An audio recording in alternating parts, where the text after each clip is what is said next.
கர்த்தருடைய பரிசுத்த நாமத்துக்கு மகிமை உண்டாகட்டும். இந்த அருமையான வேலையிலையும் ஆண்டவருடைய வார்த்தை மத்தேயு 5ஆம் அதிகாரம் வசனம் 7. இரக்கமுள்ளவர்கள் பாக்கியவான்கள், அவர்கள் இரக்கம் பெறுவார்கள். இரக்கமுள்ளவர்கள், அதாவது ஆண்டவர் படைப்புல சில பேர் ரொம்ப இரக்க மனசுள்ளவங்களா இருப்பாங்க. மனதுருகிற ஒரு உள்ளம் அவங்களுக்கு கொடுத்துருப்பாரு ஏற்கனவே. அதனால அவங்க எதுனாலும் இரக்கத்தின் நிமித்தம் செஞ்சிருவாங்க பாருங்க. அப்ப ஒரு நாய் அடிபட்டு காயத்தோட இருக்குன்னா அதை பார்த்துட்டு பார்க்காத ஆள் மாதிரி போக மாட்டாங்க. அவங்களுக்கு உடனே அந்த வெட்டரி டாக்டர் கிட்டயோ யார்கிட்டயோ ஃபோன் பண்ணி சொல்லி யாராலும் உதவி செய்யறதுக்கு அவங்க ஹெல்ப் பண்ணுவாங்க. அதே மாதிரி அவங்க வீட்டில் வளர்க்குற நாயாக இருக்கட்டும், வெளியில் தெரு நாயினாலும் சரி, ஏதோ ஒரு பிஸ்கட் பேக்கெட் கூட வாங்கி போடுவாங்க. இரக்கத்தின் நிமித்தம் பாருங்க அவங்க செய்கிறது. அது அப்படிப்பட்டவங்க இரக்கம் பெறுவார்கள். இரக்கமே இல்லாமல் சில பேர் சிச்சி விரட்டி விடு, அதெல்லாம் எதுக்கு இங்கே உள்ள விடுற அப்படின்னு சொல்லி இருப்பாங்க. எனக்கு தெரிஞ்ச ஒருத்தங்க இந்த நாய்கள் எல்லாமே அபேண்டன் பண்ணது, அதாவது கைவிடப்பட்ட நாய், பூனை, இந்த மாதிரி உள்ள அனிமல்ஸ் மேல இரக்கம் பாராட்டி அவங்க வீட்டுக்கே கொண்டாந்துருவாங்க. அவங்க எவ்வளோ செலவானாலும் பரவாயில்ல சொல்லிட்டு அதுக்கு பால் கொடுக்கறது, அதுக்கு கை கால் காயப்பட்டுருந்துச்சுன்னா காயம் கட்டுறது, அதுக்கு ஒரு அந்த மாதிரி ஒரு அனிமல்ஸுக்காகவே அவங்க இருக்காங்க பாருங்க. எனக்கு ரொம்ப ஆச்சரியம். அவங்க எங்க சொந்தத்துல வந்துட்டாங்க. ஸோ எங்களுக்கு பார்க்கும்பொழுது எவ்வளோ ஒரு இரக்க குணம் இருந்தா இந்த மாதிரி இவங்க தங்களோட உதவி, தங்களால் முடிஞ்ச அளவு உதவி செய்து அந்த நாய்களையும் பூனைகளையும் பார்க்குறாங்கன்னு. இப்போ எங்களுக்கு அந்த மாதிரி நாய் பூனையெல்லாம் பார்க்க முடியாட்டியும் கூட நாங்கள் வெளியில் வர்ற ஒரு பூனைக்கு நாங்கள் சாப்பாடு போட்டுகிட்டே இருப்போம். அப்புறம் அது மிச்சம் வைக்கிறத அது அப்படியே எடுத்து தட்டினோன்னா அதில் பாருங்க சின்ன சின்ன எறும்புகள் சாப்பிட்டுட்டு இருக்கோம் பாருங்க. ரொம்ப சந்தோஷமா இருக்கும். நம்ம எறும்புக்குன்னு சாப்பாடு வைக்கல, பூனைக்கு வச்ச மிச்சத்தை தான் வைக்கிறோம். ஆனால் அது எறும்பு சாப்பிட்டுட்டு போகுது.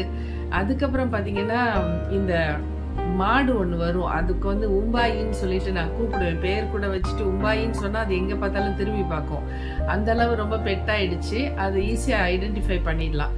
அந்த உம்பாய்க்கும் நான் சாப்பாடு தண்ணியோட கலந்த அந்த வீட்டில் சமைக்கிற மிச்சம் மீதி எல்லாமே நான்வெஜ் அல்லாதது எல்லாமே அதுக்கு போட்டு வச்சிருவேன். இப்போ பார்த்தீங்கன்னா அது வரலைன்னா அது வர்றதுக்கு கொஞ்சம் மிஸ் ஆயிடுச்சுன்னா வேற ஒரு மாடு குடிச்சிட்டு போகுது, சாப்பிட்டுட்டு போகுது.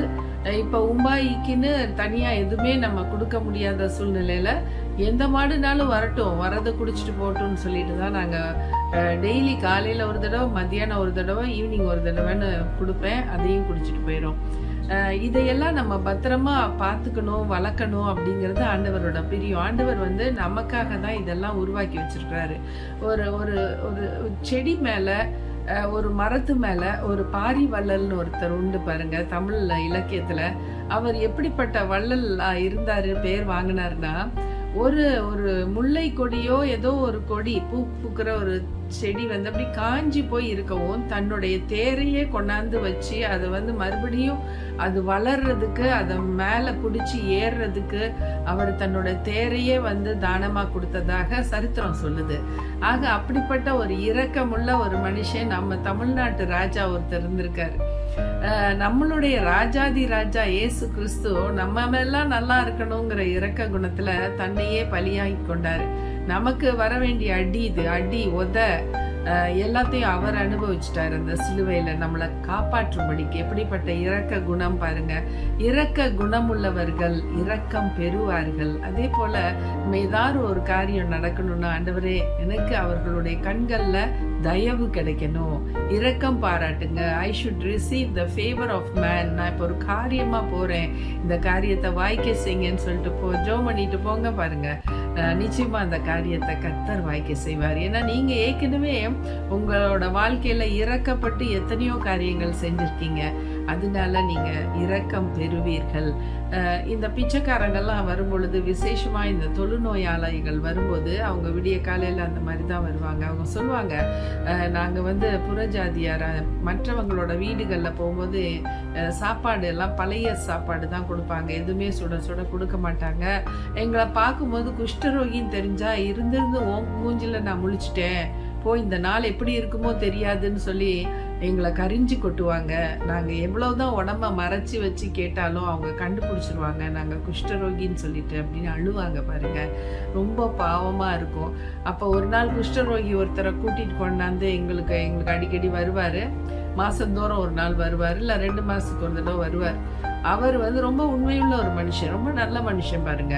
அவரை சாப்பிட உட்காருங்கன்னு சொன்னால் அவர் வாசலுக்கு வெளியில் உட்காந்துட்டாரு கீழே. இல்லை நீங்கள் உள்ளே வாங்க, வீட்டுக்குள்ளே வாங்கன்னு டேபிளில் உட்கார சொன்னேன். வேண்டாம், அதுலலாம் உட்காந்து நான் பழக்கமே இல்லை, நான் கீழே உட்காந்துக்கிறேன்னு உட்காந்தாரு.